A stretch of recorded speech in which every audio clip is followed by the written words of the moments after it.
This is our Education in Modern Society final video. By Katie Krismer. And Tina Luzak. And we are evaluating the American Sign Language classes here at UMD. Now let's take a look at our first analysis, how we evaluate. This quote is coming from Williams, 2008.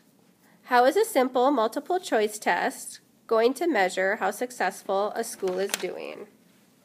Teachers and school staff believe that multiple choice tests can show the rate of success. If students score high on these tests, they know the material and understand what is being taught. But what is a multiple choice test? It's questions that are forms of assessment in which respondents are asked to select the best possible answer out of a choice from a list.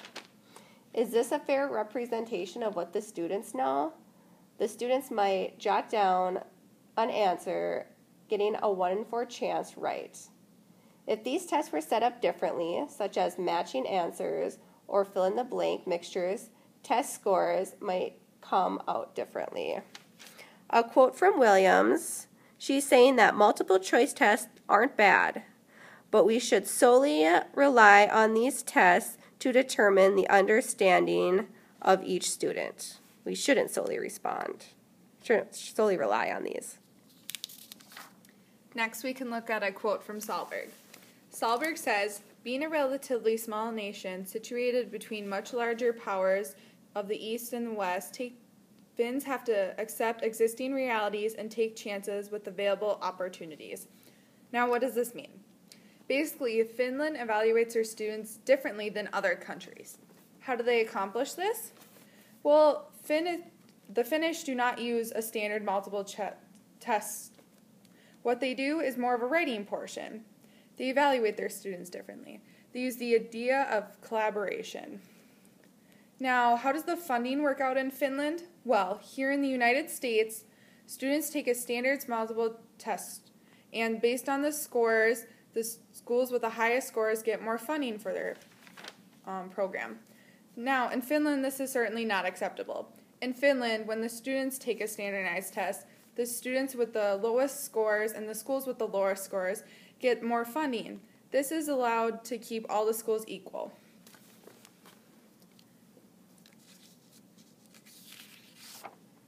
Now, a quote from Berliner and Glass. The federal government, through promotion of Race to the Top, has enticed many states to adapt programs that tie teacher evaluations to student achievement on standardized tests. Now, what does this mean? Basically, teachers get paid on how well their students perform. The better student test scores, the more the teachers get paid. What kind of tests are made from these? Well, it's simple. They're standard multiple choice. Now, this is not a fair representation of how students can learn, as we've now known. They don't see other factors that may affect these test scores, such as location of the school, salary of households, which we know is the most determining factor of how well a student's going to perform in school, and other factors such as family issues, moving, etc. Now, how does this relate to our teaching program? Well, according to Williams, you can't base a simple student's knowledge on a multiple choice test. So according to Williams, our program is succeeding. In American Sign Language, we use videos to test our knowledge. We also do evaluations, presentations, and group projects. So under Williams, our group does succeed. Under Sahlberg, our group does use collaboration, and we do not use just a multiple choice test. We use more of a writing portion and along with, I said, videos. And I believe our funding is equal among. We do not favor one program over the other. And then under Berliner and Glass, I believe our program is failing. Our teachers are not paid on our test scores here in the American Sign Language. So under Berliner and Glass, our program does not succeed. Next, we can look at how our program and what we value. Coming from Williams, 2008, learning is about being and becoming. What does this mean? As a student, what do you want to accomplish in life? Some focus on the big picture, complex skills, thought process, and ideas. Values are what move us forward and not what hold us back. A quote from Sahlberg that can relate to this is, "In the rush to move forward," writes Fullen, "leaders, especially from other countries that have not been progressing, tend to choose the wrong drivers." What does this mean? Basically, Sahlberg is trying to say many countries tend to focus on certain ideas to help improve their education, but these just may simply be the wrong ideas. For example, the Global Education Reform Movement, or GERM, focuses on standardizing teaching and learning, focus on literacy and numeracy, teaching prescribed curriculum, borrowing market-oriented reform ideas, and test-based accountability and control. Basically, GERM's idea is to create a curriculum and standards and teach and base all off that. There's no creativity, just standards, learning, tests. Now, the Finnish way. The Finnish have it much differently. The Finnish customizes teaching and learning. The Finnish focus on creative learning. They encourage risk-taking. They are learning from the past and owning innovations, and they shared responsibilities and truth. Basically, the Finnish focus their teaching more on collaboration, being different, what you value, and you should go for it. They value on creativity and different kinds of learning. This is based on the fourth way. Basically, it's find out what you value and then do it. Now, something related from Berliner and Glass is, it's simple. There are winners and there are losers. What does this mean? Well, here in the United States, what does the United States value in its education system? Not everyone can succeed and some fail.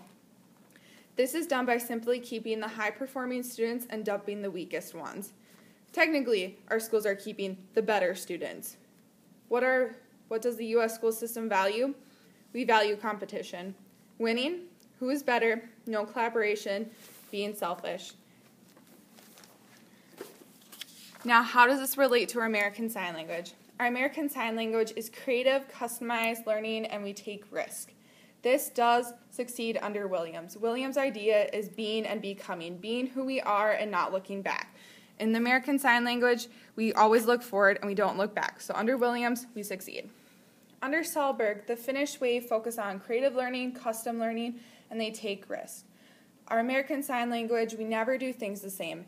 Everybody's idea is different and they're all accepted. So under Sahlberg, the American Sign Language does succeed. However, under Berliner and Glass, not everyone in the American Sign Language is winners and losers.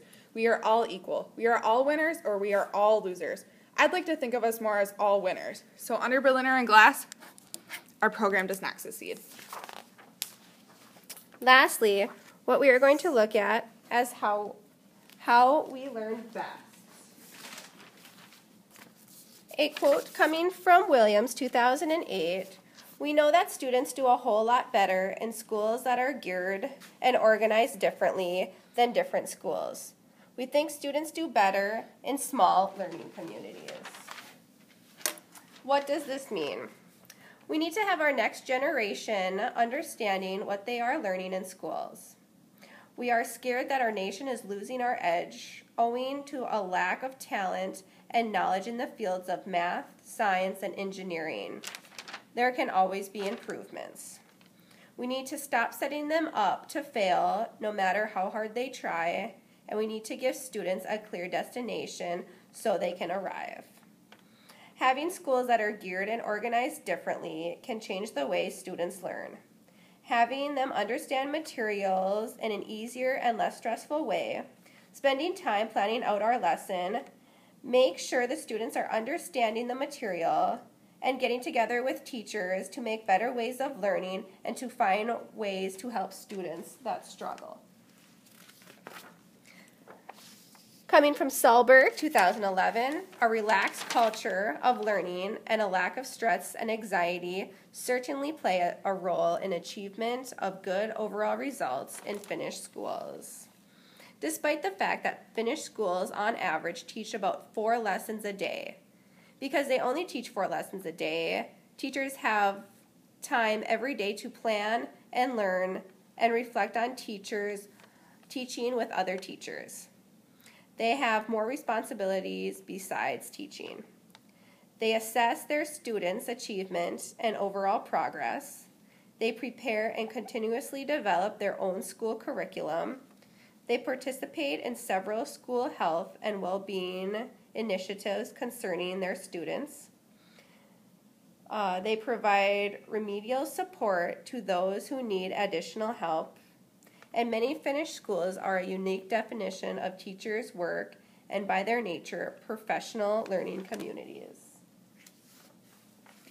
A quote coming from Berliner and Glass, 2004, "Those arguing for smaller class sizes assert that they contribute to increased students' achievement as well as some additional desirable long-term outcomes, while those arguing against the reduction in class size maintain that smaller classes are too expensive and that the research in support of a smaller class size is the equivocal." Both of these have positive and negatives. Arguing that fewer teachers provide instructions to more students mean lower expenditures on salaries. Larger class sizes can enable districts to cut their budgets dramatically. It might be in fact that a well-trained and highly qualified teacher can engage the students regardless of the number. But some benefits of smaller class sizes: teachers are able to be more creative. Instructions can be tailored to the individual's needs of students. And most important, teachers can identify struggling students and invest time and energy in monitoring them, increasing the student's chance of success. In larger class sizes, the more students a teacher is responsible for, the greater the demand on teachers' time in school and this impact on his or her outside of work. How we are going to compare these to our American Sign Language class. We do work in a small group settings. We work in small groups. We have one-on-one teacher interaction, student-to-student learning, and our teacher is very planned and organized. Does this go with Williams' definition? I believe it does. For Sahlberg, organizing and making sure students understand material and teacher planning, yes. And Berliner and Glass, having small class sizes does help students learn and can come for help, yes.